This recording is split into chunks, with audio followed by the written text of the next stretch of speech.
he has shots all around the wicket. He may not be that strong hitting straight down the ground, but he's very, very good this side.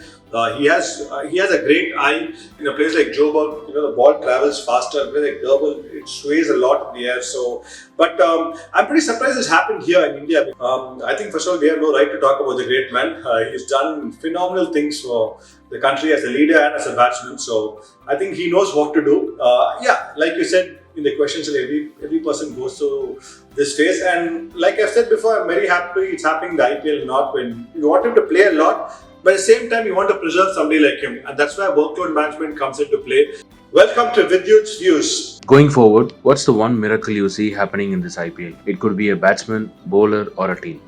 I think the biggest miracle will be if Mumbai or CSK qualify for the playoffs. I don't think Mumbai has a chance now, but I think CSK has happened before. It looks very unlikely the way they are playing. So if that happens, I think that's going to be a big miracle this year. We have seen in the past that IPL performances haven't impacted the places of senior members within the Indian team. But it seems to be unfair given that most of the current Indian squad have been the products of IPL. What are your thoughts on that? I think senior members don't need to be picked based on IPL performance. I think they are proved customers, and I strongly believe people like Rohit and Virat will definitely perform on the big stage. So I'm not saying IPL is not big; it is very, very big. But on the other side, I think it's a great platform for youngsters to showcase their talent because you're playing against very, very big names. It's a high pressure tournament, and you're playing against big teams. So I think it's a great platform, especially for this format, to pick up players, youngsters, because playing in front of big crowds, you're playing against some brilliant bowlers, and a young batsman like Badoni coming and performing under pressure shows that kid has a lot of character and he's able to get his A game when the chips are down. So I think that shows a lot about the player. So I think it's a good platform for youngsters to get into the next stage because, like I've repeated before, IPL is like playing a world level game because you're playing against a lot of people from different teams, and everybody pushing for different sports. There's a lot at stake. So yes, for youngsters, I think it will be a good platform for selectors to watch them, especially with the T20 World Cup coming up very soon, although conditions in Australia will differ. So there are a lot of factors, but I think, for youngsters, it's a great platform for selectors to watch and pick not only how they play, but how they are able to respond under pressure. For example, how they are able to execute Yorkers. Umran Malik is bowling amazingly well against some top batsmen in the world, and he seems to have no fear at all. You have some young batsmen coming and playing amazingly well. It's also a great place for selectors. See somebody like Kuldeep Yadav, who's been off color, he's come to a new team. They've given him a lot of importance. He's performed very, very well. Umesh Yadav, for that matter, as well. You can look at him as a fast bowling prospect. Keeping in mind that they're playing in Australia. So it's not just about old players or young players. I think it gives a lot of options for selectors to pick different players. I think fast bowlers are going to be a key, and I'm looking forward to Umran Malik getting picked. So I think that would really happen because of the IPL. Umran Malik has become the find of the tournament. How should BCCI take care of a pacer like Umran Malik? I think that's a very good question, and I think it's a very it's a very difficult position to be in because he's young, he's raw, he's bowling quick. You want him to play a lot, but at the same time you want to preserve somebody like him, and that's where workload management comes into play. I think BCCI have been doing a good job of handling fast bowlers. I think a lot of credit goes to the previous panel of Ravi Shastri, the way they have handled fast bowler. I think Rahul will do a fantastic job, and I think state associations also play a very, very important role because right trophy season you want to play them all the games and maybe bowl 40 overs or 30 overs each game. It is going to take a toll of them. Although you're playing in the winter time, this time they're going to play in June.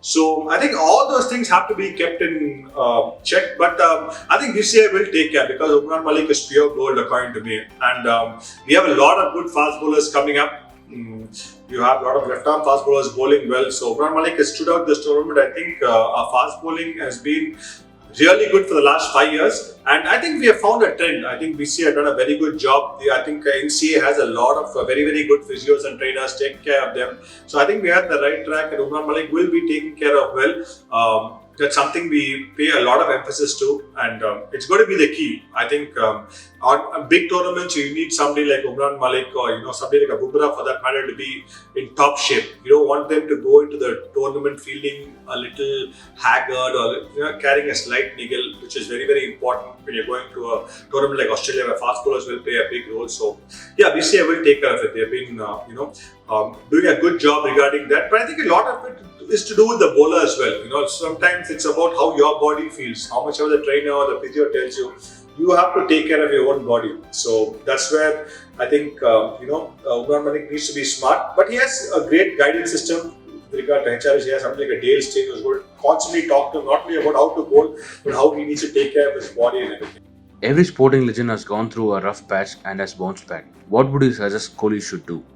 I think first of all, we have no right to talk about the great man. He's done phenomenal things for the country as a leader and as a batsman. So I think he knows what to do. Like you said in the questions, every person goes through this phase. And like I've said before, I'm very happy it's happening in the IPL, not when India play. So I'm sure he'll sort it out. He's a phenomenal player. And a lot of times we speak about Virat Kohli, the batsman. I think Virat Kohli, the leader, what he's done for Indian cricket is unbelievable. I think he's bought in the belief that we can beat any team anywhere. And we've seen in his captaincy, he won in Australia twice. That's a huge achievement. Okay, phenomenal achievement. He's done very well in England as a player. In 2014 he went as a batter, and 2018 he performed well. 2018 he was the best batter there. So he's done great things. So I think nobody has the right to talk about him. Only today in social media, everybody has an opinion. So you can't stop that. But I'm sure he's the first to know that obviously he can contribute better towards his team. And still there's a lot of time to go in this tournament. I won't be surprised that he's going to come and fire on all cylinders. But this is nothing to worry about. He's very, very fit. He's still hungry to do very well, and it's only a matter of time before he starts getting the big runs again. How do you see the rise of Rahul Tewatia, the batsman? Brilliant. I think Rahul, when he started off, was more of a leg spinner, and he always had this, the street smartness in him, which is very, very important. I think 2018, I was part of Delhi Daredevils pre-camp, and he also was there. But what really struck about Rahul Tewatia is he had this fearlessness in his game. He knew his game very, very well, and he knew that he was made for this format, which is so important. Although he didn't have a great season that year, I think Rajasthan Royals used him very, very well, and Gujarat are doing the same. So absolutely fearless. He can sweep a fast bowler bowling 150. He knows his strength, and he has that belief that from any situation I can win a game. He has shots all around the wicket. He may not be that strong hitting straight down the ground, but he's very, very good this side. He has a great eye, very fit. So I think he's been a superb pick for Gujarat. Although they not use him much as a bowler, Rajasthan use him well as a bowler as well. He can also bowl off spin and leg spin. So very, very smart guy, great guy to have in the team. And I think Hardik has used him very, very well. Very similar to Hardik with the way they think, the thought process. They come from reasonably small towns where they're very, very street smart. Somebody Dhoni would love to have in his team. Getting the best of those kind of players, and that is very important in T20 cricket. You need to know how to adapt to these small conditions, how to go about these small things. Sometimes when we come from big town, we try to be too right, but you can't be like in T20. So he's very, very smart. He has a great thought process when it comes to T20 cricket, and also the fact that he believes that he can be a champion against anybody. It's not easy to get on one knee and sweep somebody bowling at 150. And he's not been somebody who's done it for one or two occasions. He's done it for the last 2-3 years. I think which augurs very, very well for us. And I think he maybe in a place like Australia, they may not look at him, but subcontinent he'll be a big threat for for opposition team. And I think India will look at him because he brings in a lot of value at number 6, number 7. He can be a very, very good finisher. Plus he can bowl a few good overs and he's very good in the field. We have seen multiple dropped catches this season, even from the best of the fielders. What impact does a dew have on fielding? So I don't think there's too much of a dew factor as such. I think it's been a pattern. I remember in 2009 we went to South Africa. I think there were a lot of catches dropped there as well. By some of the best fielders. In a place like Joburg, the ball travels faster. In a place like Durban, it sways a lot in the air. So, but I'm pretty surprised this happened here in India because there's not much of The wind factor is not much. The ball doesn't swerve too much in the air. So it has been quite surprising. Also, looking to the fact that a lot of these boys have been, training day in and day out under lights. When we started the IPL, we didn't have that luxury. We used to get only a few sessions in the lights. So it took some time for us to get used to the lights, especially that in between time between 6 and 7, where the natural light fades and the artificial light comes in. So that time you can lose sight of the ball. Sometimes I remember in playing CSK KK the first year we played with 1 lakh people in Eden Guns, and sometimes you just miss the ball because different colors, all that. But having said that, no excuse for that, and I'm pretty surprised. Like a lot of catches have been dropped. The ball has not been soaking wet. In a 50-over game, sometimes the ball travels a lot along the ground, but 20 overs is not too much of a time.